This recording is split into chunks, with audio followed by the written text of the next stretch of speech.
Hello and welcome back to another episode of Notion Bonsai, and in this bonsai video I'm going to be showing you how to sharpen and maintain your bonsai tools.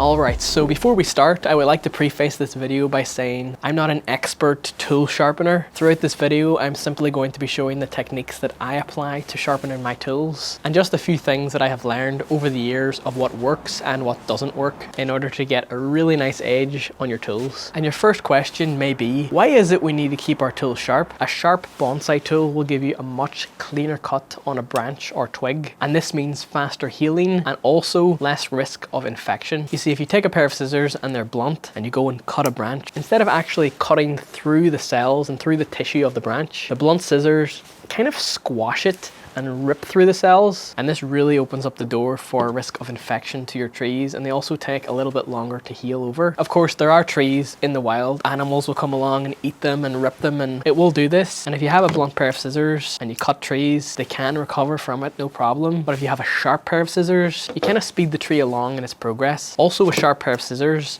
just like a good chef's knife, if the knife or bonsai tool is sharp, it means you have to put less effort into cutting, and then as a result, the tool is actually much safer to use. Bonsai tools are made out of one of two materials, black carbon steel or stainless steel. Personally, I don't think one is better over the other. I think it is mostly down to personal preference. In general, black carbon steel tools can hold a sharper edge. There's a little bit more maintenance required with them as they tend to rust easier. The metal can be softer, which means you'll have to sharpen it more often. Just personally, I really like to use stainless steel because they're less likely to rust. They are a little bit more expensive than black carbon steel tools, but it does have the added benefit of needing sharpened less often. And if you have a lot of trees, and you're clipping away all day, day after day, stainless steel is definitely the way to go for me. I would like to show you some of the tools that I'll be using to clean the tools. So here I have got 3 different types of what is known as a whetstone. These are essentially stones with different grits. So as you can see here on this one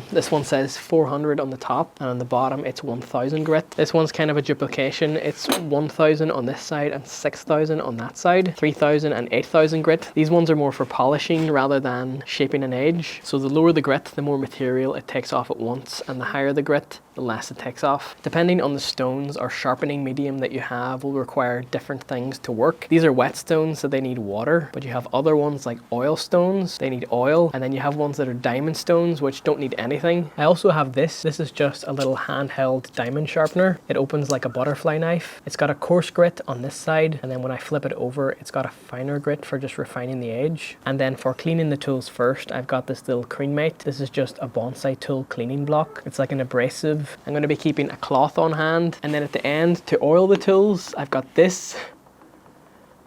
This is just some cedarwood essential oil. I like to use this on my tools because it has antibacterial properties and it oils the tool really well, but if you wish to, you could use something more traditional like camellia oil. There is one tool that I'd like to advise against, and it's something like this. And the principle of these tools work on the basis that you take the blade of your tool, or whatever tool you're sharpening, and it sits in between 2 pieces of metal, and you drag it across like that. So essentially with this, you're dragging the blade across 2 pieces of harder steel that's crossed over, and by pulling it through them, it rips metal off the blade. And it works on the same basis of a knife sharpener like this. You put the knife in, you drag it across, pulls the steel off. Just personally, what I have found from using tools like this, they don't really give you a true edge. Instead, they sort of shred the edge of the blade, and then in turn, the blade dulls quite quickly afterwards. The first thing I like to do before I even begin sharpening is to make sure that all of my tools are nice and clean. I'm just taking the cloth, just giving all these tools a nice wipe down because there's little pieces of soil and stuff on these. And although this is a root hook, I'm not going to be sharpening this. I'm going to clean all my tools as I go. If there's some sap or rust on them, take the cremate. I'm actually going to rip this one open. This just makes it a lot easier to use. I find the cremates work better when they're wet with water, but if you wish to, you can follow their instructions on them. It says to use oil, but for me, water does the trick. I'm just going to give these a little scrub.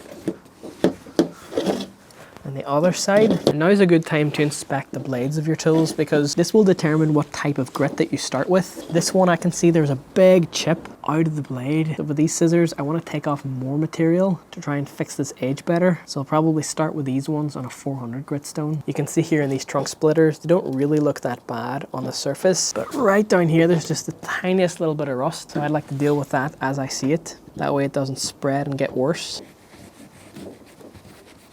These are my concave branch cutters. All looks good on this side. It's important to check the inside of the blades too, as you can see. Make sure they're nice and clean. That one's a little bit dirty. So again, with a cloth, we can just wipe that off. If it's ground in sap, we can come back in with a cremate. It's a little bit tricky to work against the table like this, so you can just take it up and work like that. Just make doing this a lot easier for yourself. And whenever you have all of this taken off the cremate, like all this wrapper, this lets you use the edge of it so you can really give it a good polish. So I'm pretty happy with this. That's ready to start sharpening.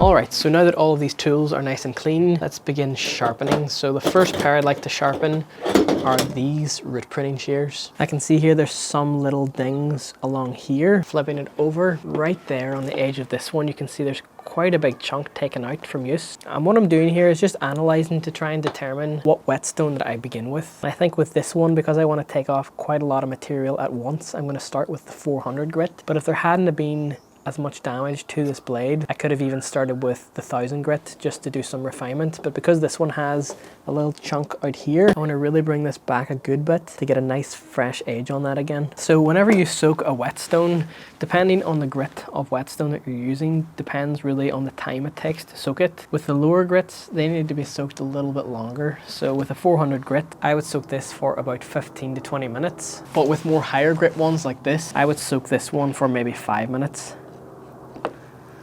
As you can see, there's more air bubbles in this one. And once the bubbling stops, that's a good sign that it's finished. Now it is really important that you don't leave the higher grit whetstones in the water too long, because they can become sort of oversaturated, and as well as not functioning correctly, it can actually damage the whetstones. Now before working with a whetstone, it's really important to ensure that the stone that you're using is nice and flat, because over time from using these, as you sharpen things like knives, what tends to happen is the center of the whetstone tends to sort of bow downwards. And when this happens, it can't really be used as efficiently. This is just a little flattening block. And here I've got a little cup of water. I just want to make sure that the surface stays nice and wet, because if you start grinding even a blade on a dry stone, not only does it not work efficiently, but you can damage the stone and take too much off. So you really want lots of water so it can glide really easily. So now I'm going to sharpen these root pruning shears, and depending on the type of scissors that you have will determine which type of edge that you're going to give the scissors. If you look at the blade of a pair of these scissors, there will be a slanted side, and then if you flip them over, there is a flat side. Most of the time, I only take off the metal on the slanted side. I'm going to sit it nice and flat along the surface, and unlike a chef knife, when we sharpen them, we take the bevel and tilt it up. That way whenever we pull back and sharpen the edge, we're giving the knife a really fine edge. I find with bonsai scissors, when you put them down, you sort of work with the natural tilt of the blade. So if you push on it, it will find a natural way to sit, and then from here I push. We're always going to work in one direction. I'm just lifting it each time to make it really easy to see what's going on here. But if you wish to and you're really experienced with this, you can just pull it back lightly, then put pressure that way. Pull back lightly, pressure, and you get into sort of a swing. And every 5 to 10 strokes across the stone, I like to take a cloth, give it a wipe, and just check my work to see what I've done. And if you're not happy with how it looks so far, even just feel the edge gently. We can go again. Then I'm going to flip these over, and you want to apply nice, fine, even pressure. If you push too hard, you'll get jitteriness, so it will look something like this.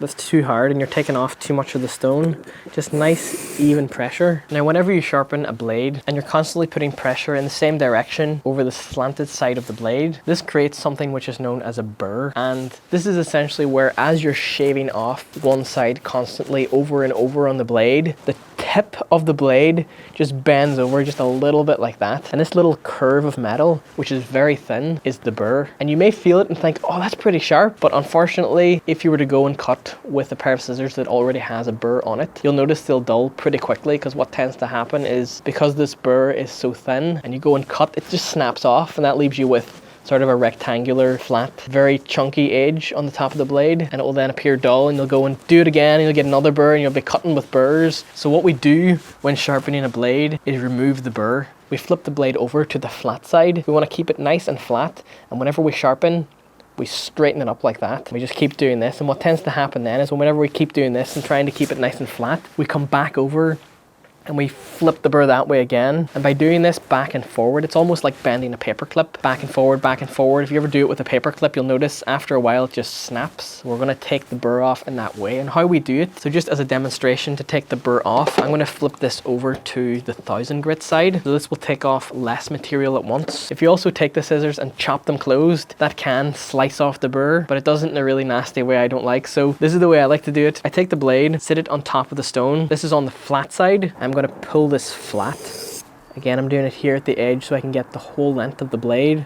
I'm just going to pull that flat. So now the burr has come back that way a little, and I'm going to go back the same way I was sharpening before. This time I'm doing it with less pressure. So every time we flip and flip back and flip back, we are applying increasingly gradual, less pressure. If you start off doing it hard, next time when you remove the burr, just a little bit more gentle. Then when we come back, a little bit more gentle again. And this nicely and gradually removes that burr for us. So then when you feel the blade, it is just razor sharp. And then to refine the edge even more, I'm going to move this up to a 6000 grit stone. I really like this stand for it because you can easily just swap these out. And then we can get working on this. Exact same technique as I used before, but this is more for refinement now. This one's getting really sharp now. I can feel with my finger. It starts to feel sort of fuzzy along the edge of the blade. Be really careful if you are touching the edge of the blade too, because it is sharp. But I know a blade is getting as sharp as I would like it when I go to feel the edge of the blade and I get scared. For me, that's sharp enough. So I'm gonna do the other one now.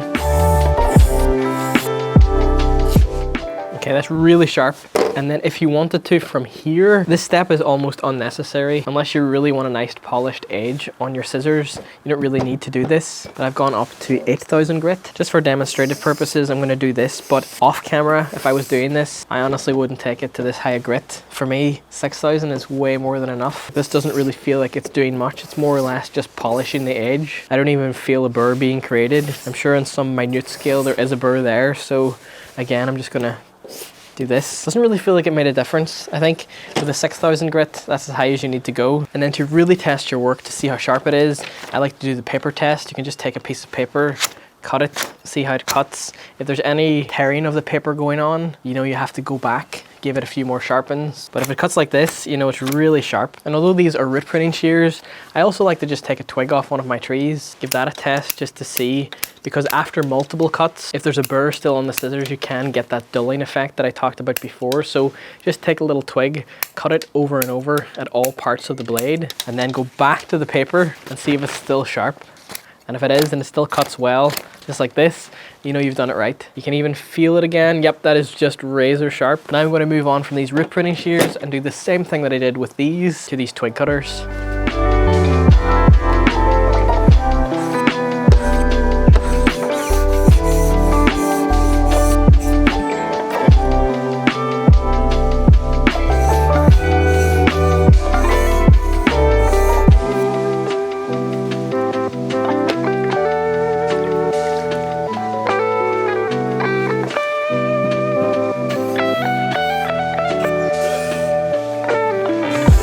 Again, just to do a test, I'm going to cut this, see how it cuts. It's quite thick card.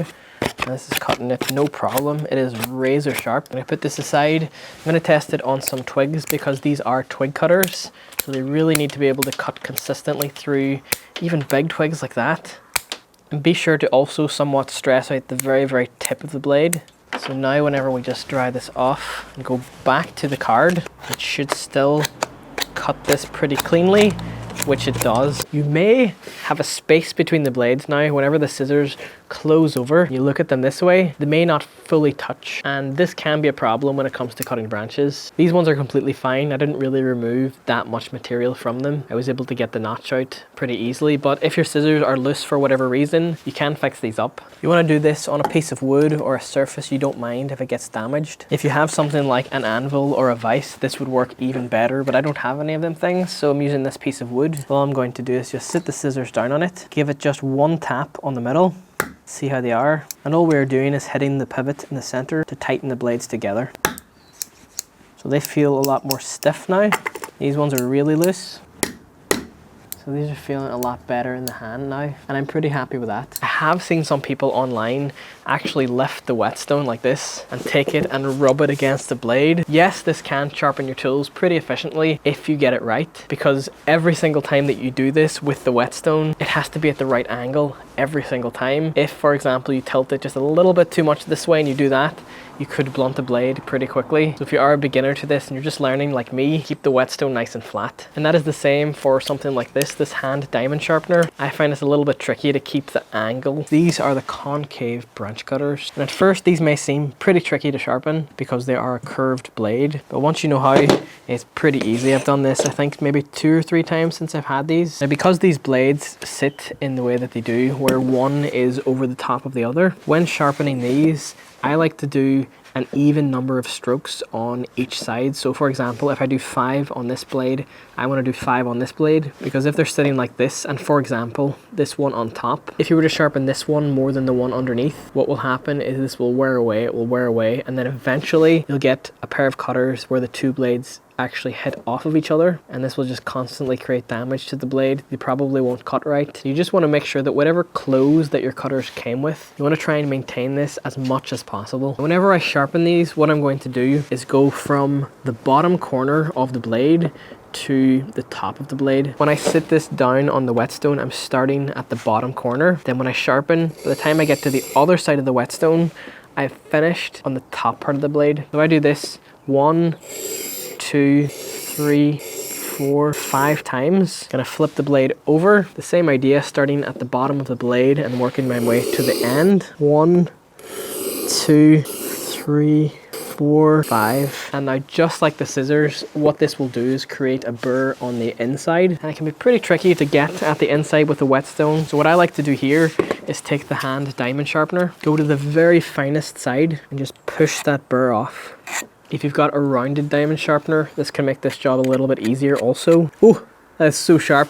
I'm really happy with that. Just make sure that they close correctly. If it so happens that your cutters do not close correctly like this, and they actually do come against each other, what I would recommend doing is finding out which brand of tool that you own, finding out which side should lie on top of the other. And if you want to try it yourself, you can attempt to shave off one side more than the other so it sits under. If I had a pair of tools that were out of alignment, I would probably take it to a professional sharpener to get it done correctly, especially if it's an expensive tool. And just like I've done with the scissors, I took this tool up finer and finer grits until I've achieved a polished edge that I am happy with. Now, you can't really test this tool on a piece of paper like we did with the scissors, but what you can do is just take a little branch, give it a few cuts, and what you're looking for on the edge of the branch, if you look close, you're looking for a nice flushed clean cut. If you look at the edge and it's sort of torn or squashed, even if you take the tool and squeeze it very gently and slowly, even here I'm achieving a nice fine edge by squeezing it slowly. If at any time the branch squashes, then you need to go back and resharpen the tool. And the same method that we applied for sharpening this rounded edge is the same technique that I would apply on these knob cutters, these root cutters, which have the same closing mechanism. Again, you'd want to sharpen evenly on both sides so they close the same, but these blades are actually flat. So when I sharpen these, I would go flat along the stone, and most of the time with blades like this, even the trunk splitters, I'm following the edge of the tool that has already been established by the manufacturer. So we're just sort of keeping the edge that's already there. So once I have got my tools nice and sharp, I'm now going to disinfect my tools, and this is really easy. I'm taking this is just some 3% hydrogen peroxide. When using this, just make sure you don't get it into your eyes. If you get it on your hands, wash your hands afterwards. I used to submerge my tools in this, but I found this is kind of a waste. Instead, I can simply just open the blades, give the tools a mist. I'm going to do both sides of scissors. And I'm gonna do in all the blades here. Then after letting them sit for just a few minutes, we can go along and just dry them off. This should kill off any fungal or bacterial infections that may be on your tools. And I would disinfect my tools like this between each of the trees that I work on. Now that I've got all my tools nice and dry, I'm going to give these a light oil. So I'm just going to take a new cloth. This one is only for oil. I'm going to take this essential oil. If you can't get cedar wood for whatever reason, other essential oils can work too. I used to use tea tree before I used this. Tea tree is also really antiseptic. So I'm just putting a little bit of oil on the joint of a tool, open it and closing it, really working it into the joint. Then we can just take our cloth and give it a light rub all over, and I'm putting a really light layer of oil all over the tool.